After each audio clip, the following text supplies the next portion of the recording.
Because of the ball's elasticity, it loses very little kinetic energy upon each bounce, causing it to go back to close to the height it started at, regaining its potential energy.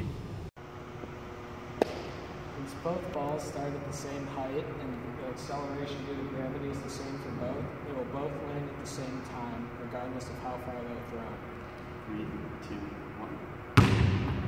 1. The ball starts with full potential energy.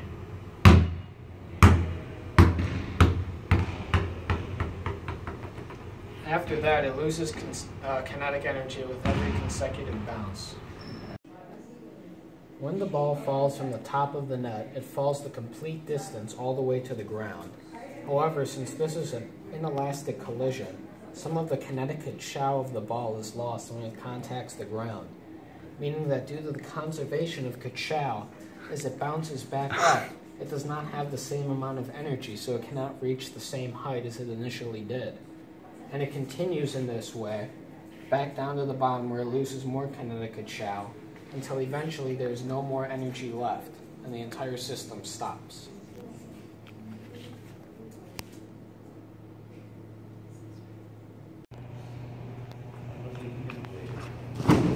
When someone checks another person, it's an elastic collision because they both move at the end and both have velocity. When one player checks another, it's the conservation of momentum. The first player starts with a velocity, and the second player has no velocity, therefore is stationary.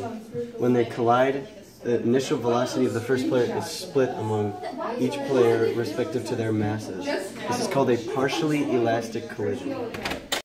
When the ball is thrown at the wall, it loses kinetic energy in the wall.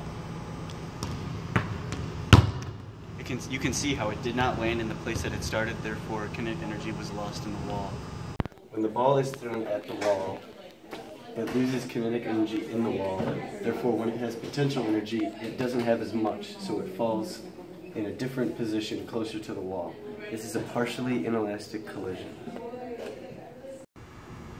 If you shoot the ball at an angle, it starts with both kinetic and potential energy, so its total mechanical energy is higher.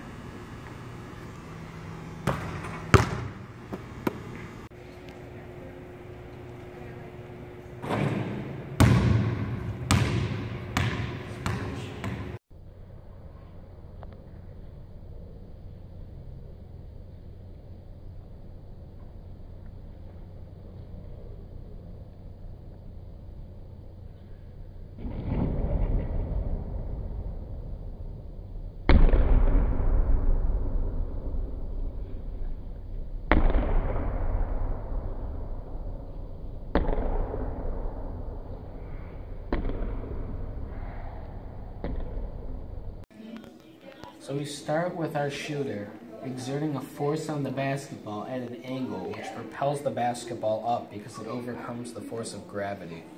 However, as soon as the ball leaves his hand, there is no more force pushing the basketball up.